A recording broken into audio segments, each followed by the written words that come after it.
And there we are. Hi, this is Susan Michel. I am here in Western Massachusetts. It's so great to be here as always. I am the author of Surrender to Joy from Suicide to Serenity. I teach the transformational truth of A Course in Miracles, which I have been studying now for 33 years. And the name of my business is Trust Transformational Truth. And if you truly study and embrace the principles of A Course in Miracles, life is just meant to be so very joyful. And I know that for me, since I am not enlightened yet, I tend to vacillate throughout the day. And when I can focus on peace, love, joy, and happiness, when I can allow God to use me as a conduit, when I can discipline my mind and extend love to my brothers, I feel good. And when I block my joy with ego, painful wounds that have not yet been healed, when that ego pops up, I don't feel so great. But when I can adhere to the principles of A Course in Miracles, life really is so fabulous. And in the introduction of my book, Surrender to Joy, I write, "My passion is God. God is love and joy and beauty. He is all that is good in the world. Everything else is our own miscreation. When we are filled with joy, we are connected to God. When we are not joyful, we have lost our connection to all that is real." This is my message. It can be clarified with three simple words. There is nothing to find. All we need to do is surrender. It can be clarified with three simple words: surrender to joy. There is nothing to find. All we need to do is surrender.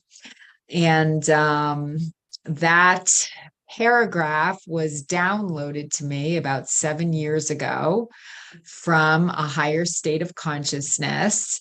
And I think about the meaning of those words.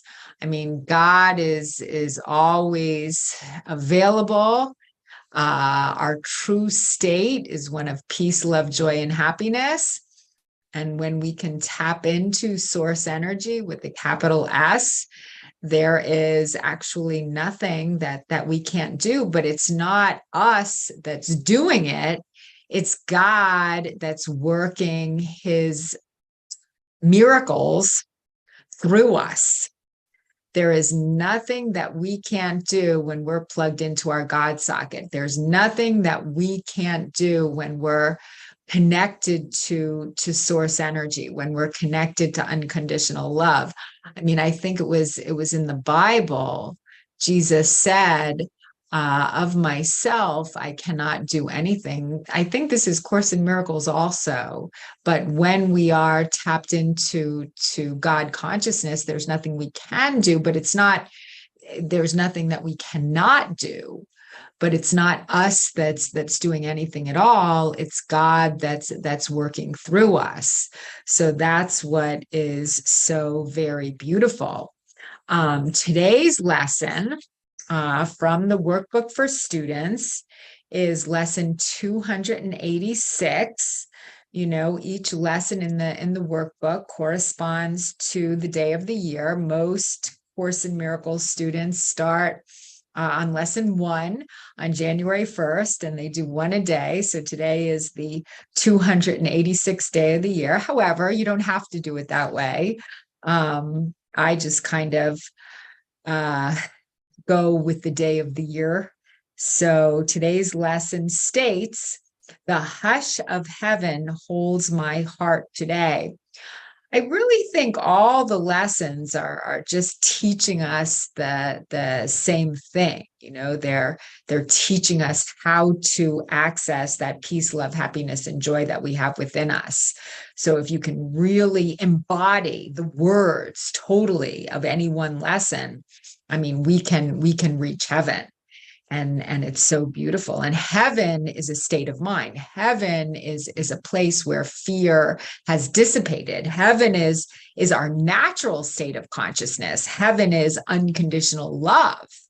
It's we see through mistakes, and we just embody this state of unconditional love. So lesson 286 says, "The hush of heaven holds my heart today." And then Jesus writes, "Father, how still today, how quietly do all things fall in place. This is the day that has been chosen as the time in which I come to understand the lesson that there is no need that I do anything." And I think this is such an amazing sentence here. There is no need that I do anything. I quote A Course in Miracles text that says, "I need do nothing," over and over again. But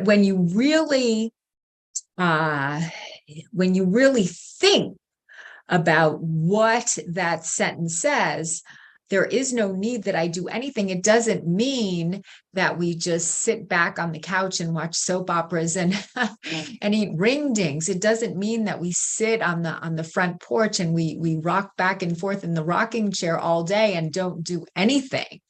I think what it means is that I, Susan Michel, don't need to do anything. Actually, when I, Susan Michel, take control, it's usually the ego that comes into play. And no matter what I do, I don't get the outcome that would make me the most happy. But when I can step out of the way and allow God to channel himself through me, when I can step out of the way and turn the reins over to Christ consciousness, when I, Susan Michel, can just release my petty wants and turn my day over to a higher state of consciousness, then everything gets done. I mean, it goes back to that analogy between trying and trusting. When I try, it's like I'm pushing, I'm struggling.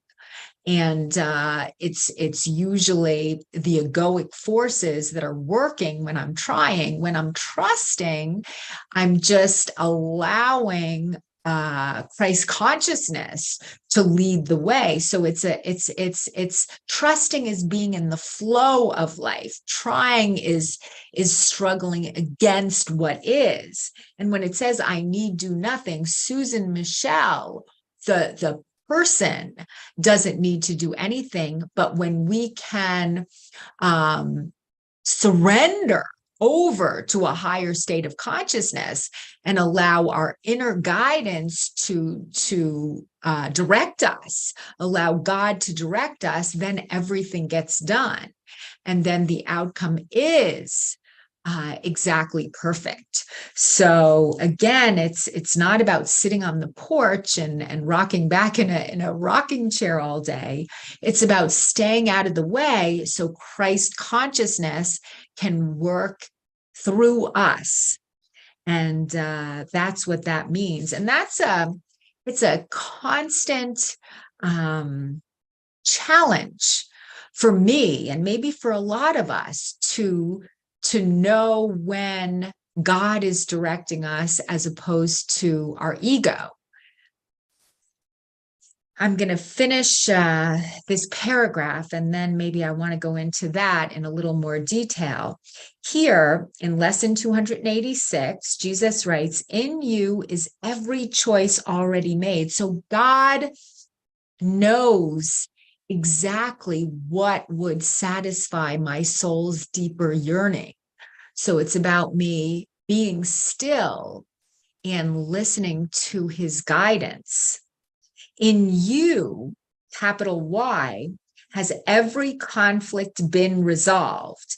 In you is everything I hope to find already given me. So everything that we're looking for in the outside world to validate us, is already within us. There is nothing outside that can satisfy us. Everything that we need to quench our soul's deepest yearning is inside of us. So it's about knowing that. It's about knowing that and slowing down. Be still and know that I am God. Everything that we think we need from the outside world already exists within us. Your peace is mind. My heart is quiet and my mind at rest. Your love is heaven and your love is mine. And then Jesus writes here in the bottom paragraph of lesson 286, the stillness of today will give us hope that we have found the way and traveled far along to a wholly certain goal. Today, we will not doubt the end which God himself has promised us. We trust in him and in ourself, who still is one with him. So again, I mean, there is nothing to find in the world. What we're looking for exists within us, and when we can plug ourselves into the God socket, when we can remember, it's all about remembering who we truly are, we realize there's nothing to get but everything to give, because we don't know how much love we have inside of us until we give it away. So a big question too is,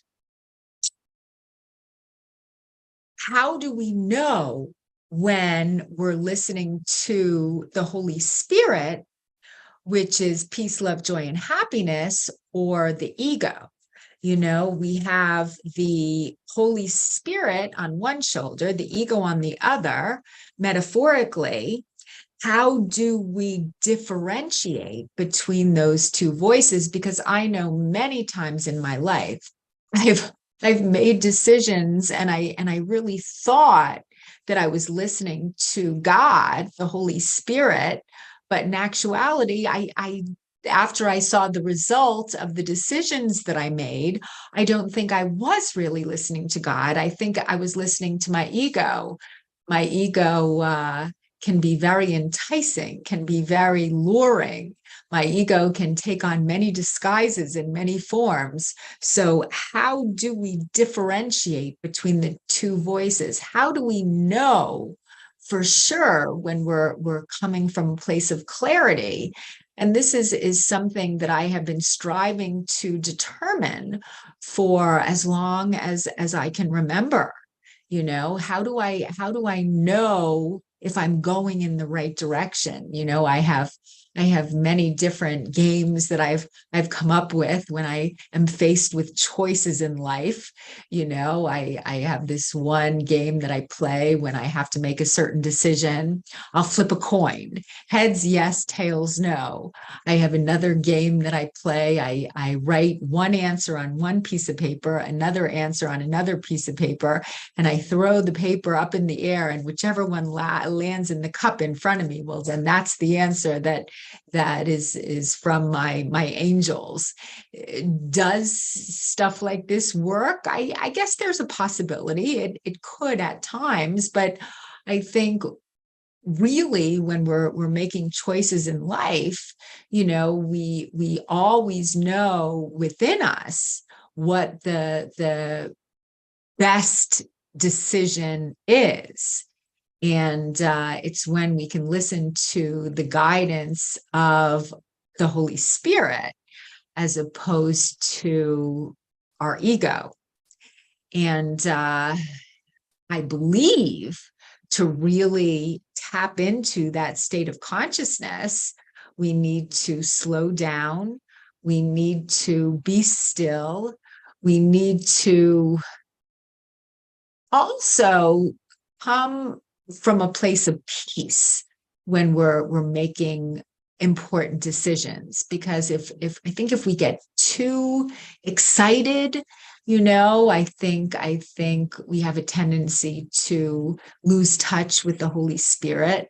That's why in the morning when I can meditate for 30 minutes, it's a very empowering way to start my day. And I mean, God is always there, but it's up to us to still our mind and trust that we're going in the right direction. Trust that we're listening to him. Trust that he has our back. And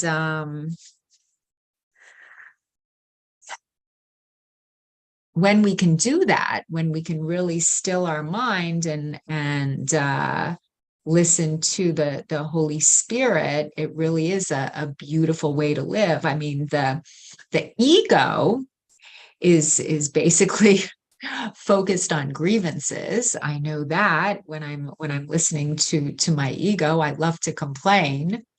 The Holy Spirit is focused on compassion and love and acceptance. That's why I had this little mantra that I used to say, what if everything is just perfect right here, right now? And I still say it. And I think it really helps just being fully present in the moment. I have had uh, events in the past few days since my last talk here on Monday, where I've been connected to my Holy Spirit, my compassion, my love, my higher self. And I've also had some times where I was connected to my lower self. And the difference is just huge. It's just so huge. I remember yesterday I tend to work out in the mornings a lot now. So I was at one of my spin studios, and one of the ladies in my spin class bought my book, Surrender to Joy, From Suicide to Serenity. And she's just getting a lot out of reading the book. She's not a Course in Miracles student, so she's learning about A Course in Miracles. And at the end of the class, we were talking, myself, this lovely lady, and the spin teacher. I was the only Course in Miracles students, but I felt so connected, and so I felt like I was part of the group, because the Holy Spirit always focuses on connection and commonalities. That's another thing. The Holy Spirit is focused on what we have in common, and you can feel it. You can feel the energy just kind of elevate itself. You can feel the peace of God. You can feel the passion of God. You can just feel being connected to your brother, and to life, and to love, and it's just a really elevated state of mind. Like, I don't tend to stay in this. A few hours later, I got a little moody. I know that, but I know when I'm in this elevated state of mind, and I'm just kind of trusting that everything is just perfect exactly as it is. It's just a really beautiful place to reside in. So no matter where you are, when you're just accepting fully that everything is as it's supposed to be, I think our energy elevates itself, and it's very beautiful. Now, the opposite happened this morning. Again, I was at a different gym, and for some reason, I don't know how it happened, but I was talking to somebody after the cycle class, and I started focusing on grievances. She asked me a question, and I just answered her question about working and what I was doing. And then for whatever the reason, I started complaining. I started complaining about something, and I noticed it just was like a cycle. I went into my grievances, something that somebody did to me that they shouldn't have done to me. And it was important that I stood up for myself, and I could just feel my energy going down as I was focusing on the grievances. And the Course in Miracles is so clear about that. It's like, do you want to focus on what's good in your life, or do you want to focus on what's wrong with your life? How I'm a victim of circumstances. And when we go into the victim mentality, it's like basically we're siding with the ego, and we lose our peace, love, joy, and happiness. So when I left the gym this morning, it was just my energy was down, and I knew I had to get out of that state of mind. So, and we always can, as soon as we can identify that we've sided with the ego, as soon as we can identify that something off, we can just let it go and plug ourselves into our God socket again. I mean, we always have a choice. Um, my book, which I think I'm going to talk about for a few minutes, my book, Surrender to Joy, has 10 chapters. The 10th chapter is the close. So the first 9 chapters are about the roadblocks to love. That's how I set up my book. A Course in Miracles says that it cannot teach us the meaning of love, because love is who and what we are. The Course in Miracles can point out the blocks to love. So when the blocks to love come up, we can identify them and let them go. So that's kind of how I came up with the different chapters of my book. And the 9 chapters, each chapter, I focus on a different block to love. And the first chapter is Depression Was My Darkness. And I think depression for me was a huge block to my joy. Depression led to my suicide attempts 38 years ago. And I think there were many reasons that I went through this major depression, but I think a big one was I didn't have the emotional tools to process the pain that I needed to feel in order to heal, because my family was not comfortable with uncomfortable emotions. So depression was my darkness. And then chapter number 2 is entitled Sitting with Pain to Feel Our Joy.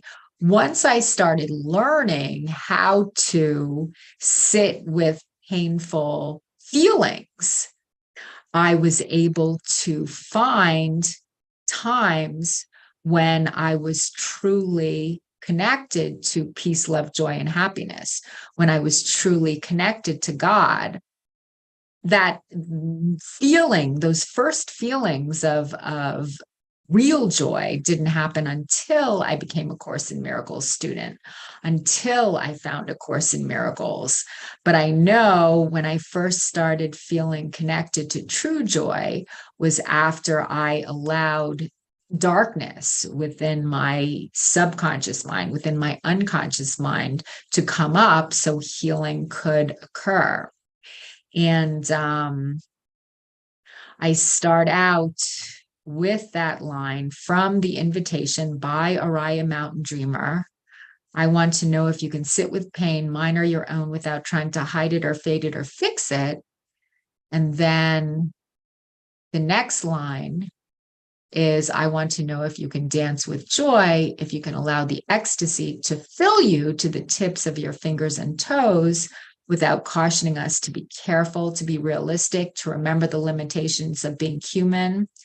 But I never felt joy until I allowed the pain in my unconscious mind to come up in order to heal itself. That was my experience. And chapter 3, boundaries rule the game of life. I write about setting healthy boundaries, which is a big psychological term. I mean, boundaries are not to keep other people out. Boundaries are all about loving ourselves and loving our neighbor, our brother, simultaneously. So I think that's something in terms of setting healthy boundaries that I have spent a lifetime learning how to do. And then chapter 4, black and white thinking poisons your perception. And that has to do with all or nothing, seeing people as all good or all bad, which is not the truth. You know, we all have our positive qualities. We all have our not so positive qualities. I mean, coming from a miracle mindset, it's about seeing through the character flaws in our brother to the Christ within, so then we can feel the Christ within ourselves. Chapter number 5 is finding joy within. That's about living from the inside out as opposed to from the outside in. It's about finding everything that we need first inside of ourselves instead of looking to the external world for validation. That's just how life works. Chapter 6, how sacrifice sabotages joy. A Course in Miracles tells us over and over again that sacrifice of any kind is not of God. Sacrifice comes from the ego. The ego wants us to think that we need to sacrifice in order to get what we want. But Course in Miracles tells us that's not true at all. You know, there is never any sacrifice needed. You know, it's always a win-win. That's what extending miracles is. I love myself, and then I extend that love to my brother, and then the love exacerbates itself. It gets even greater. So there is no such thing as win-lose. It's always win-win. You know, the world teaches that when we give something away, we have less. Course in Miracles teaches that when we give something away, we have more. So we don't give to get, we give to feel good, because that's the truth of who we are. So giving is our true nature. We were born to extend the love of God. And by extending the love of God, we learn how much love we have within us. Sympathy separates is chapter 7. Sympathy is not of God. Sympathy is of the ego. I think the ego loves to feel sorry for other people, but that doesn't come from a God-centered self. That comes from egoic consciousness when we sympathize. And then chapter 8 is freedom through forgiveness. And I learned that so many times, I mean, throughout the day, when we're focusing on the inadequacies of other people, when we're focusing on resentment, you know, we just keep our energy lower. But when we can forgive, we elevate our energy, because by forgiving other people, the only person that we're really forgiving is ourselves, because God has but one son, and we are all part of that sonship. And then in chapter 9, I write the law of attraction, you know, and I think the law of attraction is a really interesting concept. And there are so many teachers out there who teach the law of attraction. There is Joe Dispenza, who is wonderful. There is Abraham Hicks, who is wonderful. I mean, even A Course in Miracles and A Course in Miracles says all thought creates form on some level. So we are always creating our own reality based on the thoughts that we're focusing on. However, what's important important to remember is that anything we create in the world does not have the ability to satisfy us. We have to realize that the only thing that can satisfy us is being plugged into our God socket, connecting to source energy. That happiness has to come from within first. So that is a huge point that we need to remember at all times. Even though the law of attraction does work, what you think about, you bring about. That's not Course in Miracles. That's something that I used to say at my seminars. Again, Course in Miracles says all thought creates form on some level. So we're always creating our reality. But again, the world can't make us happy. The world is a classroom, and we are learning through our experiences here. So on that note, I will say my book, Surrender to Joy, is available on Amazon. It's a really great read. It's only $12.96. My website is surrendertojoy.net if you want to learn a little more about me and my message. And I thank you I thank you all so much for being here with me today. As A Course in Miracles says, nothing real can be threatened, nothing unreal exists. Herein lies the peace of God. And what that means is the only thing that's real is the love. And I will now return the microphone to Lynn. Thank you so much.